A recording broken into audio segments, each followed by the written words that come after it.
Welcome to Customer Valuecast, a podcast dedicated to helping you acquire, retain, and expand more customers by putting measurable value at the heart of your customer lifecycle.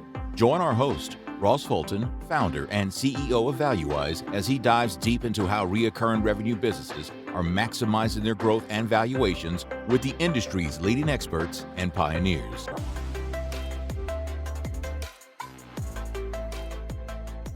Welcome to the latest episode here of the Customer Valuecast, the show from Valuewise that's dedicated to putting measurable value at the heart of your customer lifecycle so you can create more value for those customers and retain and expand revenue from those customers.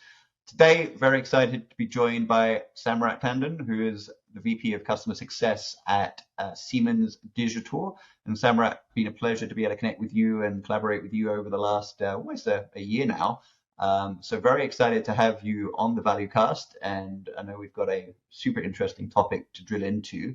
But Samrat, for those who haven't had the good fortune of being able to connect with you prior to this podcast, maybe share a little bit about yourself and your journey in customer success and technology, and we'll pick it up from there.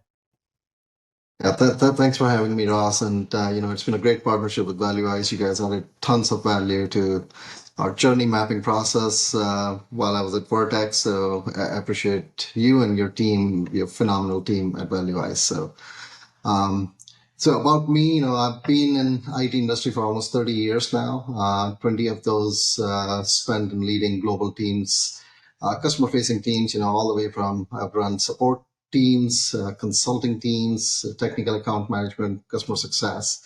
And, we've evolved through each one of those journeys. Worked for many large companies, including Convergys, which doesn't exist anymore, but at the time it was the largest data center operator in the world, 70,000 employees. Moved to Citrix. I think everybody knows about Citrix. Spent almost 8-9 years with Citrix. Moved to Vertex, and now I'm here at Siemens. So glad to be here. I've just completed my 1 month at Siemens. Still drinking from that proverbial fire hose, and enjoying every moment of it. So thanks for having me, Ross. No, it's a pleasure, and fantastic set of experiences there that I know have culminated into just some incredible results that you've delivered for the companies you've worked with, and been an incredible leader to those teams. And yeah, you use the word evolution. I think a very, very excellent, strong word to describe not just what's happened over the last 30 years, but what's feeling like is happening quarter on quarter within the domain of companies looking to succeed as recurring revenue enterprises, how customer success is rapidly evolving. And there's been the last 2-3 episodes or thereabouts that we've done on Customer Valuecast have really increasingly orientated around this theme of revenue accountability, revenue contribution, revenue attribution around customer success. And we're going to take another dip into that subject today, specifically on the subject of customer success qualified leads, and that as a strategic motion. I don't think there's tactical elements to bringing the strategy to life, but it really is a strategic motion because of the power that this CSQL motion can create as a channel for driving expansion revenue, driving net dollar retention inside enterprises. And I know it's a strategy, Samrat, that you've really driven a ton of success around. So getting deep into, okay, what is the CSQL strategy all about? How have you found it to be successful? What are the lessons learned? I think will create a ton of value for our audience here. So let's take a step back first, and CSQL, Customer Success Qualified Lead. But what would you sort of frame as being the way to think about what CSQLs mean, what the definition of CSQL is, and we'll work our way from there. Yeah, before we dive into that, there really are two schools of thoughts when it comes to CSMs. One school of thought says no revenue attached to CSMs, and they're very focused on adoption and onboarding motions of CSM, very little on expansion. I personally believe, CSMs have such a unique vantage point sitting with customers on those regular cadence calls and QBRs and ABRs and working on those customer success plans. having a vision into, where the customers are headed. So it's just natural for CSMs to be identifying those leads and feeding that back into the sales organization. As and um, we, in my previous company, we became a major funnel feeder for sales organization. And basically CSQL is really exactly what the name suggests. It's the customer success generated qualified leads. And these are very, very highly qualified leads. We had tremendous success. I mean, it took us a couple of years now. It wasn't without challenges. It's not something natural that comes to CSMs. So, we can talk through all of that, Ross, as we go through this episode, but um, I can share a few numbers with you, Ross. So we started in about 2 years, as soon as I joined Vertex, we introduced this concept of CSQL. But then we had to change the mindset, right? We had to change the mindset of the sales organization and to start considering us as a valid, funnel feeder, and then also to change the mindset of the team. So what I did to change the mindset of the team, which was more difficult because historically they had not been focused on driving or identifying leads. And they were doing it here and there, but it wasn't well established. So we gamified the whole thing, right? So we introduced a lead generation incentive plan. It was anywhere from $75 to $1,000+ that you'd give for each lead they submit. And they only get paid if that lead converts into a sale, right? So so it did just, and then on a monthly basis, we publish the leaderboard of, who submitted the most leads and whose leads got converted the most, right? So it started a little bit of competition between the teams, and we really made a big deal about celebrating those successes and really identifying those people who are providing those leads. So that kind of helped change the mindset of CSMs. Okay, I'm doing now. You have to be very careful, and it's a tightrope that you got to walk. You don't want your CSMs to become sellers and lose their trusted advisor status. So this is one thing I always tell my team, right? I mean, imagine your customer is trying to open a screw and your company sells a screwdriver. So don't hide that screwdriver from your customer. Help them open that screwdriver. So you're not selling at that point. You're helping them solve a problem. So understand customer problems, and if you have products and tools in your bag that can help solve that problem and help customer progress, use that. So don't become a seller. Identify that as an opportunity, feed that back into the sales organization and help. And that also helped, us gain a trust factor with sales teams. So initially, as a CSM being a young function, you do get a lot of objection and kind of pushback from internal teams sometimes. And once, especially sales team, because they maintain that relationship with customers, and now you introduce CSM function, and they start kind of, are a bit skeptic about, okay, what are you doing with my customer, right? It's my baby. I'm not going to let you touch it. So you go and you start earning that trust not only with customer because you're solving problems for them, but you also earn that trust back into the organization with your sales team. So you earn that seat at the table, and they start treating you as an account team. And once we started this motion, it started humming. We saw about 400% growth in our net revenue contribution from CS team. These are highly, highly qualified leads. We saw close to 50% conversion rate on these leads. I'll compare that to marketing MQLs, marketing qualified leads at about 2%, right? So very valid leads, and and not only that, 1/3 of these leads were closed within the same quarter in which they were entered.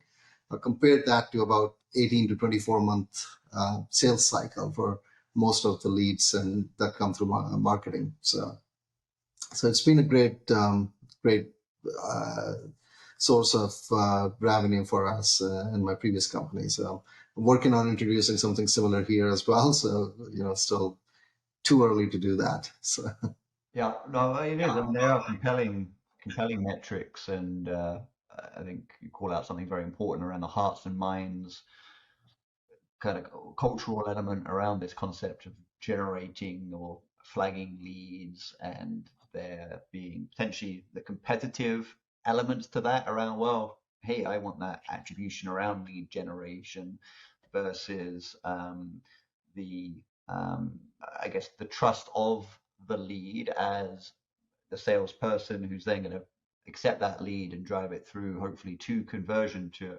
close. But trust by meaning, well, should I prioritize that lead over this lead and over this lead based on how much time I've got to spend as a sales professional on pursuits and conversions? But when you start generating those metrics, then the doubts, the questions, the lack of trust is gonna melt away. So huge kudos to you and the team when you were that you drove at Vertex on those numbers. Love the gamification piece in terms of, hey, look, we're not going to give you a bag to carry as a CSM with a quota. This is all value add, and but yes, we'll give you some sugar on top of this. Should we be able to, as a business, convert these leads? To what extent was there also a hearts and minds exercise within the CSM? So there's dollar incentivization. Hey, this is worth your time, but also I think you hit a very acute sort of factor that I think a lot of CS organizations and leaders, and just generally post-sales organizations and leaders, are very cognizant of, which is that positioning of themselves with their accounts and this sales-esque culture. And does that erode my standing? Does that erode myself, how I perceive myself as a customer success professional? Because I'm here sort of mentally feeling like I'm sniffing around trying to find leads, which I fully agree there's a completely different psychological way of thinking about this. But I'm curious, what the cultural dynamic was in Vertex when you introduced this program, and how that sort of evolved beyond sort of the incentivization piece. As I said, initially sales was pretty skeptic. It's like it's what they do. And then it's a change in thinking from and introducing that hunter-farmer model, right? Sales should be hunting and finding new logos and going after new business. And it's not unique to Vertex. I mean, it's in many companies that I've been, sales ends up getting stuck in nurturing and harvesting existing. It's easy, right? You have an existing customer and you keep harvesting that customer. Now, a lot of companies are changing their compensation around sales and really pushing them to be more hunters rather than farmers. And that's coming in the industry, but it's still slow adoption. And when you have that motion where sales is still trying to harvest and nurture customers, and you introduce CSM in that motion, there's natural conflict, right? As to, okay, I'm going, but the difference is, that becomes very obvious once you start doing some of these things that we talked about. Customers are more trusting of CSMs than of salespeople, because they generally feel that, if you say something that I'm about to do to a seller, they're going to immediately start selling me something. Whereas if I tell something to a CSM, they're going to try to help me solve that problem. And that may include some solution from your own company, but generally speaking, we want our CSMs to be thought leaders and, industry experts in advising our customers on how to solve for that problem. So that's where, it takes time. There's no magic pill for that. You got to work hard at it. And, CSMs have to build that relationship with salespeople and earn their trust internally and, drive through all of that. So yeah, it definitely wasn't easy, and then it wasn't easy for CSMs, right? So we had multiple products. So what we did was we started creating a sort of a product penetration matrix. So if you are in, I don't know, maybe technology industry, and you're using product X, and you're a particular size of industry, and size of customer in a certain geo, we would expect you to have 4 of our products instead of 1. And enabling CSMs with that knowledge is very powerful, because then they can identify use cases. They can talk to their peers with the customers who are using 4 products and say, why are they using 4 products and why is my customer only using 1 product? Right? So they can then start inserting those those products in their conversation and say, hey, by the way, there are other peers of yours who are benefiting from these features which are available in other products that you may not be using right now.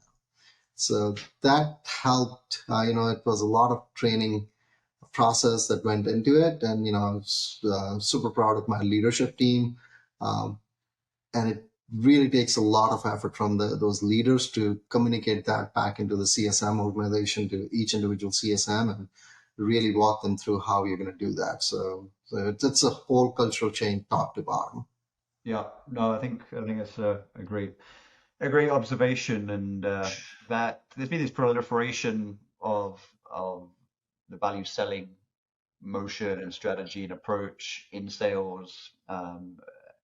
Not to say it's a brand new concept, but it seems to have just exploded in the last 2+ years.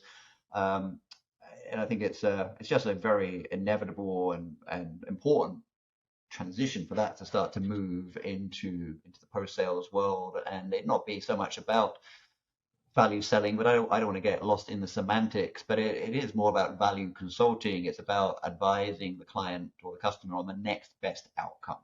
And yes, there's an investment to be made to get to that next best outcome, but based on our understanding of you as our customer and your outcome achievement to date, let me talk to you and advise you, in quotation marks, sell to you the next best outcome, the next value as a trusted advisor, as you described, Samrat. And should there be some resonance or an interest from the customer on that next best outcome, then yes, you have your CSQL, which is great. And I'm seeing that transition and that mindset start to shift. There's a number of leaders out there that are really driving that, including yourself. One thing I would say, Ross, is also that's also very important is, from internal, you asked that question earlier, about internal alignment. There are multiple sources of lead, right? Mm-hmm. So there are multiple stakeholders to a lead. So, marketing could have sent a marketing email out, and now if that customer converted and CSM says, well, they are a lead because I spoke to them as a follow-up to your marketing email, and that's really what, they hadn't even looked at the email. So those are little things, but they bubble up very quickly, because once you start talking about attribution and you start claiming that, I'm contributing to this. So, what we had was a third party. So we had inside sales kind of be the mediator and provide that attribution. So, we'll submit leads, and if somebody else had submitted the same lead, they would be the mediator. So having that kind of a structure in place is also important to, at least in the beginning, till you gain trust and validation that, okay, you're genuinely putting those leads out. So I just want to put that out there as well. So it's important to have a neutral third party doing the attribution for you, the company. Yeah, that's fantastic call out, and very preemptive of where I thought we could go next, which is the kind of the governance around that CSQL process. And a lot of my career has been on that sales side of the fence, and so what we have inside Valuewise is this governance and conversion process in terms of an MQL hits criteria ABC for it to convert into a sales accepted lead. It's got to hit criteria XYZ, and so on, so on. And that being extremely necessary, because we can, as a CS professional, be able to look at a customer and say, that clearly is the next best outcome. There's the ROI for the customer, etc., etc. That isn't all we need in place to be able to actually create a sale. We need decision making understood. We need access to decision makers. We need to understand the budget landscape, etc., etc. So I'm curious, Samrat and Vertex, in terms of that that criteria around, hey, what did a CSQL need to meet to be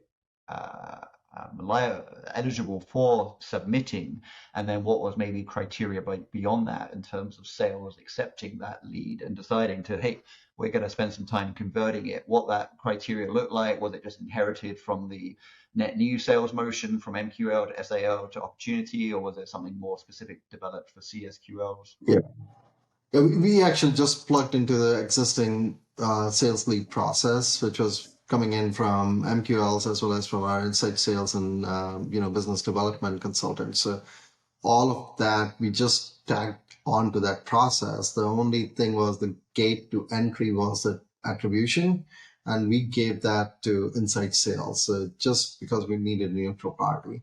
But ultimately, it just followed the same, and we used Salesforce.com, and we just submitted an SFDC, and it would first get vetted by inside sales. They'll just kind of do basic qualification to make sure it's not a duplicate lead or any of those things, and then they'll just convert it into an opportunity, and and those opportunities then get fed into sales.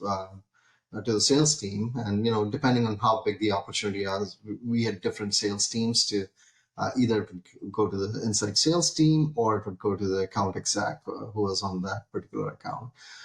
Now we had to do a little bit of our own governance as well to make sure we are tracking, for our leaderboard perspective, because once you start those gamification, people get very attached to those things. And if there's something that's off in reporting in SFDC, so I did have some maintenance overhead. I had one person who was regularly ensuring that, the data in SFDC is correct and, you're not missing anything from that perspective. So yes, governance is super important, and, you gotta work across all these different teams to make sure things are progressing. And the other thing we did was, I had a really great CS Ops team, and they built me some dashboards, and they would kind of do, they created this kind of a flow chart, which would say, okay, this lead came in here and in this quarter and closed in this quarter. So I could actually track every lead that was submitted by CS team. And if there were deals that were just stuck in, like, let's say 10%, 15%, not moving forward, we'd do a monthly review of those, and we'll reach out to the sales leadership and say, hey, what's going on here? Because, we are happy to broker that call and move these deals forward. So that was another aspect of it. And, our role didn't end at just submitting the lead, but, if sales needed help in brokering those conversations and bringing that person to a call where they can have a further conversation, would help facilitate that as well. Yeah, it's really interesting, and I think it'd be very, very important for us to dig into what you just covered around the operationalization of the CSQL motions. You've got the culture and the change management. You've got the actual strategy and the approach. But how do we operationalize this to make sure it's scalable, measurable, trackable, governable, and orientating around Salesforce like you did is I think a very achievable way for a lot of companies listening to this show, because they have those same tools available at their disposal. And I think that gamification piece around the governance to ensure that people weren't feeling or at risk of experiencing any concept of being shortchanged or sort of that cheated out of a win or out of a victory that moves them up the leaderboard, I think is so important, and maybe erring on the side of over recognition and over sort of attribution than trying to sort of really nickel and dime it to say, well, we can only be one person, so we've got to make sure we get this right, which I have seen companies do, and I'm like, what is the value of doing that relative to what is actually the small cost of saying, okay, yeah, you both get that, that's all good. Yeah, exactly. Yeah, there were some situations where you just it's small cost to delve. You're absolutely right, Ross, and that's actually another factor. When I initially launched this, we also had to get budget approval. Now you're adding to the cost of sale. Mm-hmm. So, so that comes from COGS.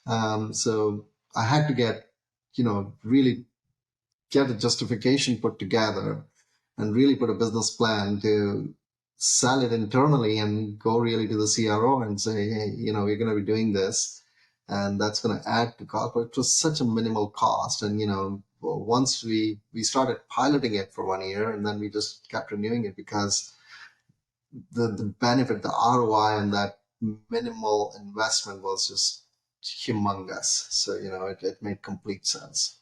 Yeah, yeah. I'm curious because I've, whether it be in the sort of CSQL context or other similar contexts where you've got this gamification in a sales within a sales sort of orientated strategy, you sometimes have just the 1, 2, 3 team members who they're just so light years ahead of everyone else as it relates to A, taking the game seriously, and B, being really good at the game. And then there's this long tail over everyone else versus sort of the more, I think, healthy and appealing. Okay, yeah, you've got your top performers, and then you've got your people trying to be the top performers, but everyone's engaged, everyone's playing the game. And you don't have maybe sort of single points of failure to say, well, if we lose that person wins the lottery and goes and lives on a tropical island, leaves us, then suddenly this whole CSQL strategy starts to fall apart. What was the case in Vertex in terms of that distribution of people engaging and performing within the game? There'll always be some star performers, Yeah. right? I mean, they're in every company, and they just, you see them always popping up to the top of the leaderboard every month. So what we had was, we also, of course, we didn't assign any quota, but we did have some soft targets for our teams based on products upfront. And it was soft, so they weren't dinged, but it was part of priorities that we set for our teams. And based on that penetration dashboard of sorts, where their customers were in the portfolio of accounts, and it wasn't specific to each account, but in the portfolio of accounts, you expected, let's say, 120% NRR.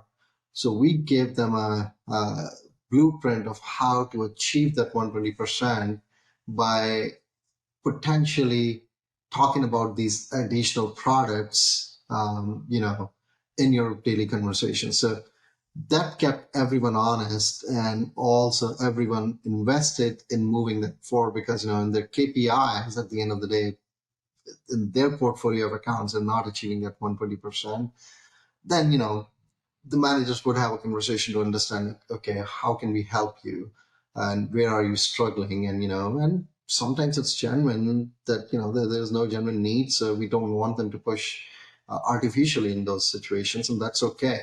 But at least that gave a baseline and some guidance as to some ring fencing around, so you don't have those people who are just completely ignoring because now it's a game and only 3 people are going to win this, so I have no chance, so why even try, right? So you still had a floor to achieve, right? You got to achieve that 120% NRR. How do you get there, right? Yeah. So Yeah.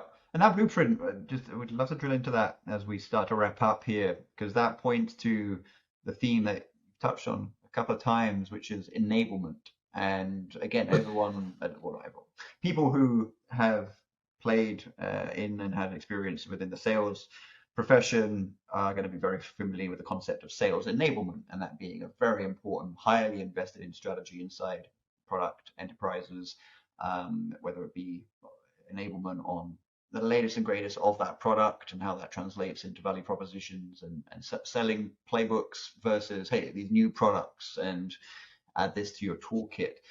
Within the journey you had here with this CSQL motion and Vertex, to what extent can you share that you plugged into the sales enablement machine of Vertex versus no, we had a sort of a more independent enablement motion that we developed because it made more sense for certain reasons.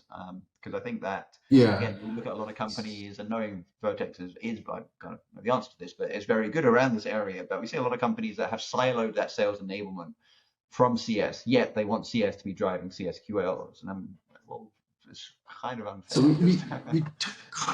we took kind of a hybrid approach. So we really didn't want CSMs to become sellers. So we didn't want them to really start talking sales language. Because that's again.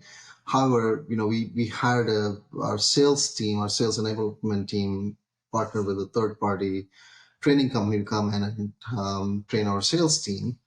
We hired the same team, the same company, to come and talk to CSM separately and really educate them on how to listen for keywords, right? Not to sell, but how to pay attention to keywords and what are the trigger words that you can use to drive the thought process with the customers.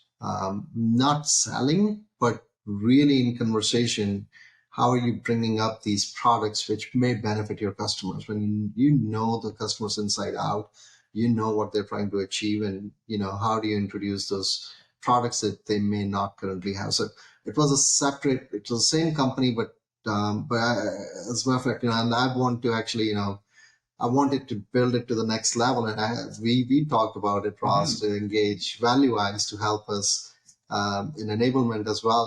So that's where we're looking at potentially three types of training for our teams.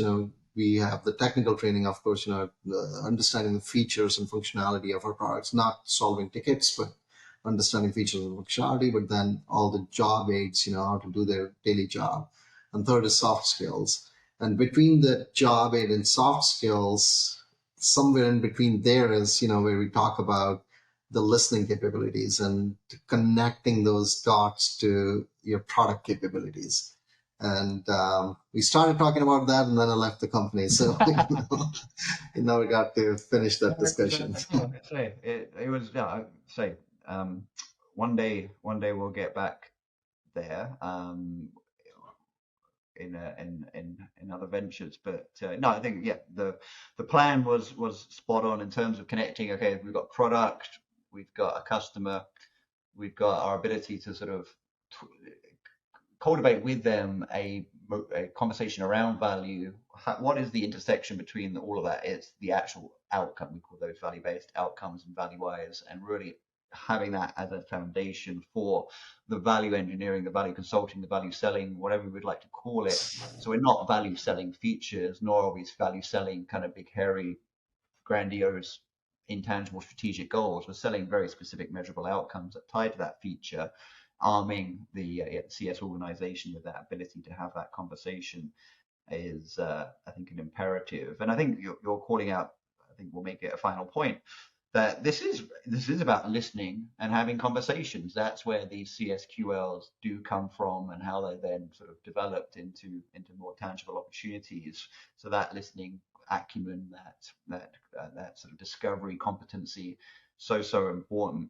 And I think it's a fascinating landscape when you start to look at the role of conversational intelligence inside companies. So you start to think about technologies like Gong, which have for a long time now been used to sort of drive intelligence around the core sales motion of having these types of conversations with both net new prospects and customers, but really starting to apply that conversational intelligence to more of these outcome-based conversations that CS professionals are having, and using that to really scale and just upgrade the intelligence around these CSQLs. I think is a very, very compelling opportunity that I know is real through the technology and with leaders like yourself, Samrat, and I think something that we'll see a lot more of in the industry. Yeah, at the base of all of this, Ross, is really, your customer's best interest. You got to keep that in mind. Everything else falls in place if you're just trying to, as a CSM, if you're just focused on driving those business outcomes for customers. All these are tools to get there, but CSQL is a byproduct of driving customer outcomes, in my opinion. So, don't focus too much on CSQLs as the only thing you want to do. Focus on driving customer outcomes. Use CSQL as a tool to get there.